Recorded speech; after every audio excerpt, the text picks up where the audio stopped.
Bem-vindo ao nosso terceiro módulo da nossa aula 4. Nosso objeto de discussão agora são as obrigações indivisíveis. E o que são obrigações indivisíveis? Pela obrigação indivisível, a prestação, portanto, pela natureza, por questão econômica ou em decorrência da vontade das partes, não pode ser fracionada, não pode ser dividida. Esse é o conceito que nós vamos encontrar lá no artigo 258 do Código Civil. Quando nós trabalhamos, assessora, por favor, a obrigação indivisível, visto o conceito, também nós podemos lembrar sempre do artigo 87 e do artigo 88 que estabelecem o conceito de bem indivisível e, portanto, em analogia ao bem indivisível. Portanto, bem divisível em analogia ao bem indivisível. Lá no 258, nós verificamos o seguinte, conforme estamos conversando. Então, lá no 258, a obrigação é indivisível quando a prestação tem por objeto uma coisa ou um fato não suscetível de divisão por sua natureza. Então, pela natureza, o objeto deixa de existir, deixa de ter aquela qualidade, ele passa a ser outro. Quando dividido, quando fracionado. É o caso do trailer. Então, esse trailer que está sendo vendido, ele é objeto de uma obrigação indivisível pela natureza. Já, seguindo ainda no 258, essa indivisão pode decorrer de ordem econômica. Então, por motivo de ordem econômica, nós temos o módulo mínimo urbano e o módulo mínimo rural. Ou seja, aqui nós temos uma pequena chácara. Aqui nós temos uma metragem menor que o módulo mínimo rural. Então, o módulo mínimo rural é a metragem em hectare estabelecida pela legislação municipal que permite a divisão, o desmembramento de área. Então, se nós tivermos aqui até 10 hectares, nós não podemos dividir, nós temos um módulo mínimo rural. Se estivéssemos falando aqui do módulo mínimo urbano, que é a metragem mínima que um lote, que um terreno urbano poderá ter, também pela questão de ordem econômica não seria passível de fracionamento. Além desses dois exemplos, nós podemos citar, para ilustrar aqui a terceira parte, ou parte final do 258, dada a razão determinante do negócio jurídico. Então, se por acaso, no nosso estudo de caso, ficasse expresso que o Laurindo, a Liane e o Leopoldo devem pagar integralmente, de modo indivisível o valor, a cláusula transmuda, transforma o que era divisível em indivisível. Do mesmo modo, se nós pensarmos na outra obrigação desse negócio, onde a Luana e o Leandro são devedores da entrega da sala comercial. Não tem, em razão da natureza do objeto, como a Luana entregar 50% da sala e o Leandro os outros 50%. Então, estaríamos diante aí, pela natureza, de um objeto cuja prestação de dar e entregar é indivisível. E pela vontade das partes, que seria a parte final, nós poderíamos qualificar, se houvesse cláusula expressa, o valor de R$690 mil. Aqui a gente traz uma outra situação, onde no negócio de compra e venda, um automóvel vendido por duas pessoas, no valor de R$297.961, R$297.961, essa Audi conversível, quanto ao dar e entregar o carro, ela se qualifica como obrigação indivisível. Agora, quanto ao valor, se não houver cláusula em sentido contrário, estaremos trabalhando a obrigação divisível. E aí chegamos agora, já conhecedores do conceito de obrigação divisível e também de obrigação indivisível, podemos agora, estamos prontos, portanto, para interpretar a legislação. Na obrigação indivisível, Primeiro nós vamos avaliar quando há mais de um devedor. A regulamentação legal aqui vem no 259 e no 263 do Código Civil. Então, pelo 259, o que acontece se um dos devedores é chamado a pagar?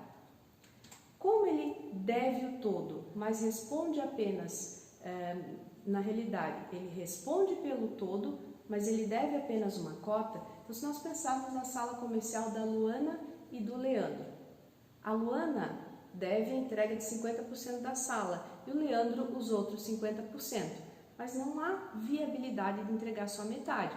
Portanto, se a Luana, lá no dia da entrega, vai fazer a entrega, ela entrega toda a sala e o Leandro, portanto, a outra metade. Se só um dos dois vai fazer a entrega, ele entrega o todo, embora devesse só a cota.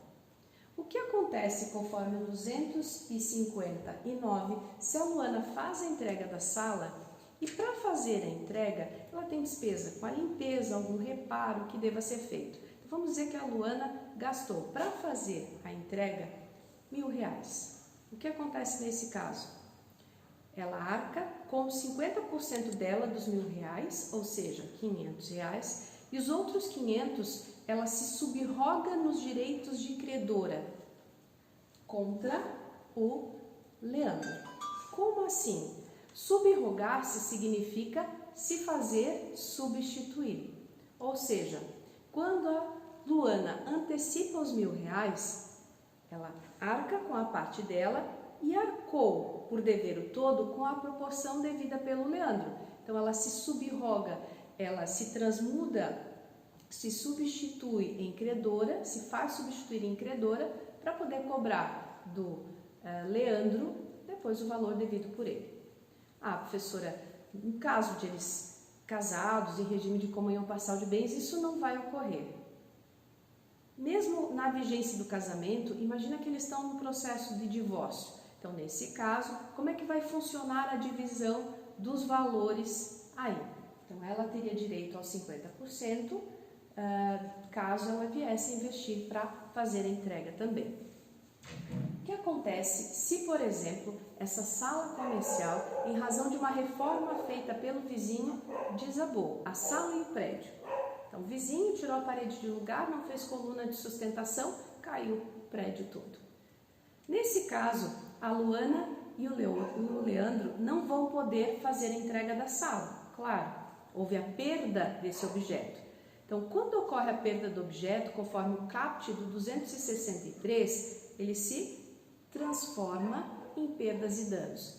Portanto, se eles já houvessem recebido 690 mil, eles devolveriam os 690 mil. A Luana, 50% recebidos por ela, e o Leandro, os 345 recebidos por ela e o Leandro, os outros 345. Então, nesse caso, se perdeu a sala, sem culpa dos dois devedores. Foi o vizinho que, fazendo a obra, gerou o desabamento. Eles respondem pela devolução do valor, que é o caput do 263. Mas se por acaso essa obra decorreu de culpa da Luana e do Leandro, eles estavam fazendo a obra e por culpa, por desídia, não tomaram a cautela de fazer o reforço na retirada da parede. Se os dois são culpados, eles devolvem, portanto, respondem pelo equivalente, conforme o parágrafo 1º e o 2º, respondem pelo equivalente. Agora, no parágrafo 1º, se todos são culpados, portanto, Luana e Leandro são culpados, eles também vão responder pelos prejuízos e lucros cessantes gerados aos 3 credores da sala, Liane, Laurindo e Leopoldo. Agora, o que acontece se o Leandro sozinho contratou lá um empreiteiro, tirou a sala e ele disse, não, tira a parede da sala, vamos assumir o risco, ao arrepio da vontade da Luana, portanto, sem conhecimento dela. O desabamento da sala decorreu de desídia só do Leandro e não da Luana. Nesse caso, pelo equivalente, os dois respondem, mas pelas perdas e danos referentes aos lucros cessantes, aos prejuízos sofridos por esses que compraram, ou seja, pelos credores da sala comercial, só responde o culpado. Esse é o teor do parágrafo 2º do 263. Então, lá no 263, primeiro no caput, 263, perde a qualidade de indivisível a obrigação se resolverem perdas e danos. Ou seja, eles deviam cota, mas respondiam pelo todo ante a indivisibilidade do objeto. Como a sala não existe mais, houve o desabamento dela, agora cada um deve a proporção em dinheiro, a devolução do valor que eles receberam. Parágrafo 1º. Se para efeito ou disposto nesse artigo houver culpa de todos os devedores, responderão todos por partes iguais. Então, o parágrafo 1º está fazendo referência à culpa da Luana e do Leopoldo quanto àqueles acréscimos de prejuízos e lucros cessantes dos devedores, dos credores. Então, imagina que a Liane, o Laurindo e o Leopoldo já haviam contratado mobília, já tinham comprado matéria-prima para instalar lá a loja de produtos naturais. E agora eles não vão poder receber nem o mobiliário e nem a matéria-prima para venda. O que acontece nesse caso? Eles vão ter prejuízos. Então, esse prejuízo poderia ser cobrado dos culpados, se os dois fossem responsáveis pelo desabamento da sala. Agora, se só um deles, que seria aquela situação de só o Leopoldo contratar o empreiteiro e assumir o risco do desabamento, retirando a parede sem reforço da estrutura, seria o parágrafo 2º. Se for de um só a culpa, ficarão exonerados os outros, respondendo só estes pelas perdas e danos. Então, aqui, mais uma vez, está se tratando só de lucros cessantes e de prejuízos decorrentes das pessoas que não vão receber a sala e já tiveram investimentos, já efetivaram outros negócios para que pudessem lá desenvolver as suas atividades.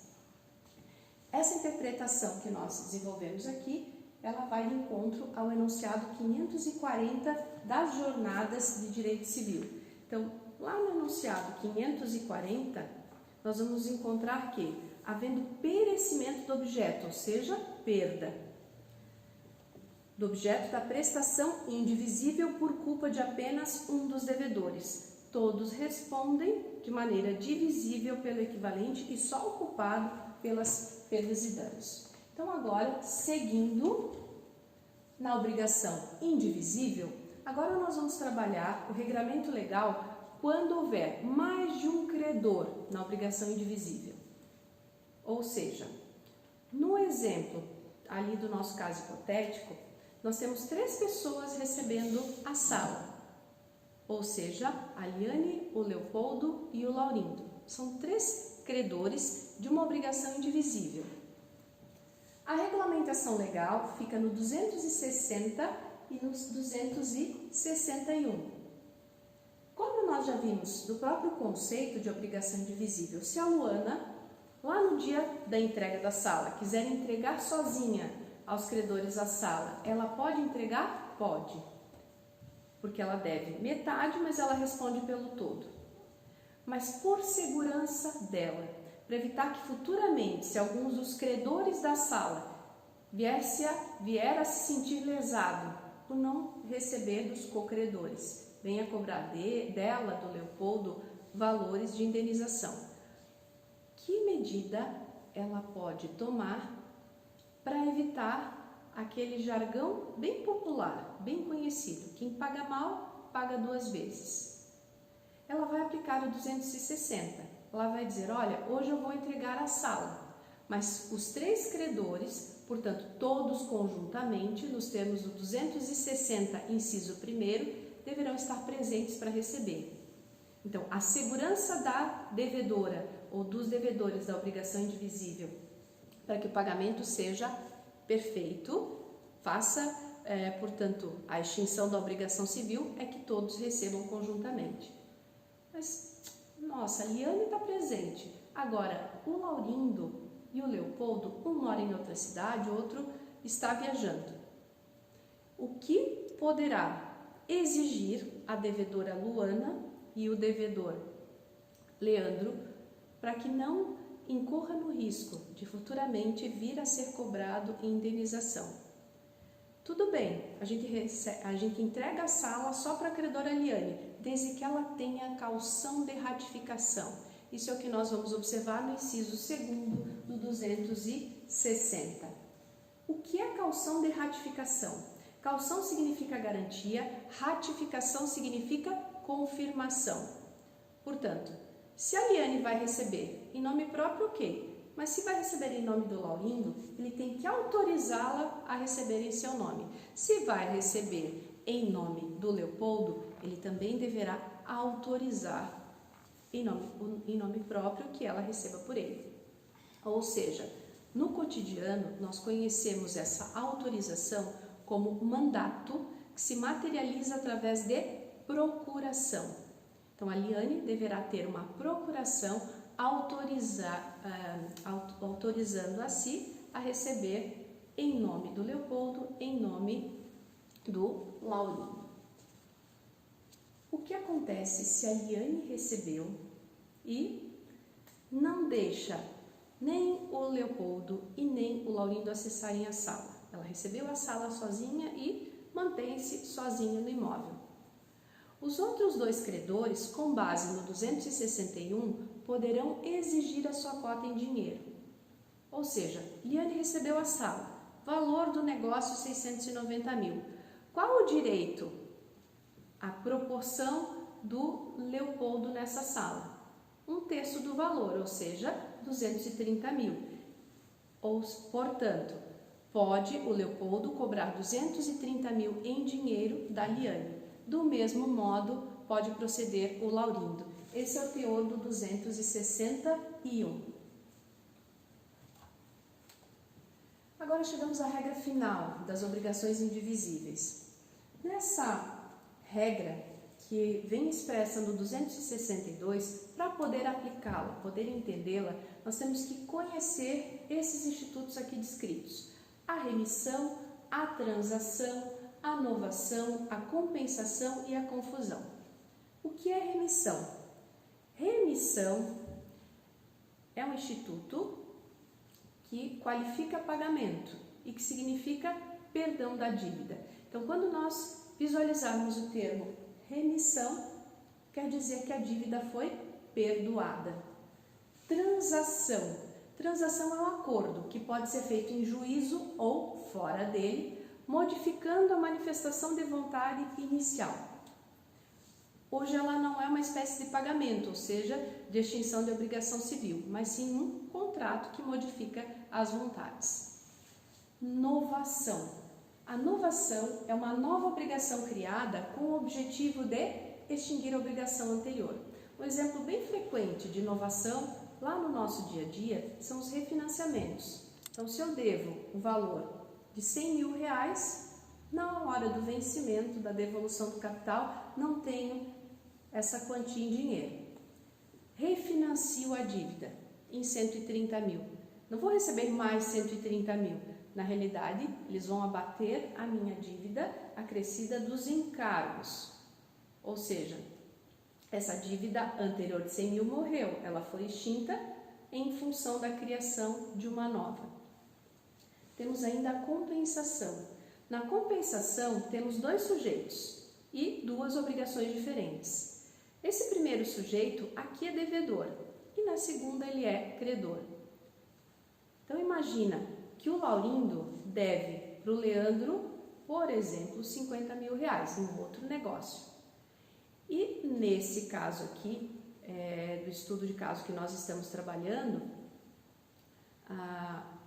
o Laurindo agora, ele é devedor de 230 mil para o Leandro. Então, nós temos ali obrigações diferentes e os dois sujeitos estão em polos opostos.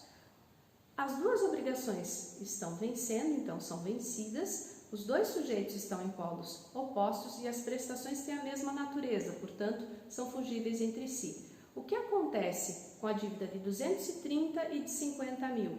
Uma abate a outra até o limite em que se equivalerem. Uma compensa com a outra até o limite em que ficarem iguais. Portanto, debita dos 230 mil os 50 mil e aí a dívida vai permanecer em 180 mil. E por fim, a confusão. A confusão citada aqui é confusão patrimonial. Quando nós pensamos numa obrigação civil, o devedor, quando ele cumpre a prestação, ele está transferindo seu patrimônio para o patrimônio do credor. Na confusão patrimonial, a mesma pessoa, o mesmo sujeito, passa a ser credor e devedor dele mesmo. Portanto, extingue-se, neutraliza-se, portanto, o pagamento, visto que não há como pagar para si mesmo. Isso acontece quando alguém emite um cheque pré-datado. Nós sabemos que o cheque é uma ordem de pagamento à vista, mas, pelo costume, muitas pessoas ainda fazem uso daquele cheque emitido para 30 dias, por exemplo. Então, emiti para o Pedro um cheque no valor de R$5.000 para 30 dias. Pedro entregou o cheque, foi circulando o título. Entregou para Yasmin, que por sua vez entregou para Sofia, que por sua vez entregou para Paula, e assim foi. Até que o Antônio, que tem uma dívida comigo, devolve o cheque que eu emiti para mim mesma. Não vou chegar lá no banco, depositar um cheque que eu mesma emiti, pagar para mim mesma um valor. Não teria sentido. Então, o que acontece nesse caso? A dívida foi extinta. Conhecidos esses institutos, agora sim conseguimos interpretar o caput do artigo 262. Ele fala, no caput do 262, sobre a remissão. Então, lá no 262...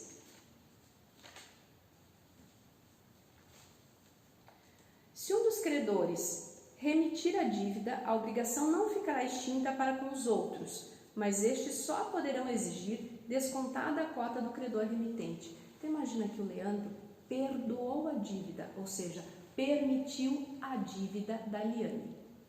Então, quando ele remite a dívida da Liane, quer dizer que desapareceu 230 mil da dívida e ela não deve mais nada. Então, o perdão da dívida foi um benefício exclusivo da Liane. Como é que fica o Leopoldo e o Laurindo aqui? Eles são perdoados também? Não. Só são perdoados, só é perdoado o devedor que teve essa benesse. O único efeito para o Laurindo e para o Leopoldo é o abatimento do valor. Portanto, Luana e Leandro poderão cobrar ainda do Leopoldo e do Laurindo? Sim. Abatida a cota remitida, ou seja, abatidos 230 mil reais, ou seja, só vão poder cobrar 460 mil reais. A mesma ideia se materializa com os outros institutos comentados ali. Lá no parágrafo único nós temos essa informação. O mesmo critério se observará no caso de transação, novação, compensação ou confusão. Portanto, se nós pensássemos que a Luana tem um filho unilateral, e esse filho é o Leopoldo, é o único filho dela. O que acontece se a Luana morre? Automaticamente o patrimônio da Luana se repassa para o Leopoldo. Nesse momento ele passou a ser credor e ele já era devedor, ou seja, houve a confusão patrimonial. Isso faz com que amortize, exista o abatimento dos 230 mil que ele devia. Portanto, o Leopoldo e o Leandro poderão cobrar o valor devido na obrigação indivisível? Sim, poderão. Entretanto, abatido o valor ali de 230 mil reais. O mesmo se dá com a compensação. Se ali nós falássemos que o Leopoldo, em vez de filho, ele tinha uma dívida em paralelo com a Luana, mesma coisa, serve só para bater valor dos demais. Mesma ideia na novação e mesma ideia na transação. Visto isso, aqui nós temos uma jurisprudência, essa é do Tribunal de Justiça Paulista, que dispõe o seguinte: síndico, citação do cônjuge desnecessária, obrigação indivisível, podendo ser exigida por qualquer dos proprietários, despesas condominiais. Então, nós temos mais de um proprietário do mesmo apartamento e são casados. Então, o que acontece quando um não é citado? Ele não poderá, conforme nós estamos observando aqui, arguir que ele não deve porque ele não participou do processo. Porque embora ele deva uma cota do pagamento do condomínio, ele responde pelo todo. Trata-se de uma obrigação indivisível. A mesma ideia se materializa no arrendamento rural. O arrendamento rural nada mais é que um aluguel de área para fins de extrativismo de madeira, pecuária ou agricultura. O arrendamento rural ele é regulamentado pelo Estatuto da Terra, que é a Lei 4.504 de 1964. Então, imagina que o arrendamento rural para extrativismo de madeira foi formalizado por 20 anos, para vigir o contrato de locação de arrendamento por 20 anos. O que acontece se nós temos três irmãos como inquilinos, como arrendatários? Eles respondem pela renda, pelo aluguel, em caráter indivisível. Então, essa ideia só vale para o arrendamento. Se nós estivéssemos, arrendamento rural, se nós estivéssemos falando de locação de imóvel urbano regulamentada pela Lei do Inquilinato, Lei 8.245 de 91, pelo artigo 2º, esses vários inquilinos seriam solidários. Como a gente já vai ver no próximo slide, já vai estudar, a obrigação solidária é aquela onde cada um deve o todo. Aqui também é uma situação onde houve um condomínio, onde vários lofts eram de vários proprietários e a empresa, portanto o empreendedor, ele não entregou a lavanderia coletiva. Aí um só dos condôminos cobrou a entrega dessa lavanderia. Então aqui a gente observa que é possível, e aí aplicou 260, que poderiam todos os condôminos vir a buscar a entrega da lavanderia coletiva juntos, ou um sozinho poderia buscar a entrega, desde que tenha autorização para os demais. Então, a obrigação de instalar a lavanderia coletiva no empreendimento é indivisível. Se a pluralidade for de credores, poderá cada um exigir a dívida inteira. E o nosso desafio. Concurso para advogado da empresa de serviços hospitalares do Rio. O enunciado nos solicita encontrar a resposta correta conforme o Código Civil. A resposta correta aqui já sabemos é a letra A. Havendo mais de um devedor ou mais de um credor em obrigação divisível, esta presume-se dividida em tantas obrigações iguais e distintas quanto os credores ou devedores. Então, esse é o teor do artigo 257, resposta correta. Vamos identificar o que vem de errado na letra B. A obrigação é divisível quando a prestação tem por objeto uma coisa ou um fato não suscetíveis de divisão, por sua natureza, por motivo de ordem econômica ou dada a razão determinante do negócio. É justamente o contrário. Esse é o conceito de obrigação indivisível e não divisível, pelo que nós observamos no artigo 258. Descartada a letra B. Se havendo dois ou mais devedores, a prestação for divisível, cada um será obrigado pela dívida toda. Pelo contrário, cada um só deve cota, a sua cota respectiva, pelo que nós vimos no conceito e também no 257 do Código Civil. Descartada a letra C. Letra D. O devedor que paga a dívida não se subroga no direito de credor em relação aos outros coobrigados. Sim, ele se subroga. Isso é o que nós vamos encontrar no parágrafo único do 259. Descartada a letra D, portanto. Letra E. Se a pluralidade for de credores, cada um destes só poderá exigir a dívida, o que lhe couber. Não, se for indivisível, pode exigir o todo. Portanto, descartada a letra E também. Única resposta, letra A.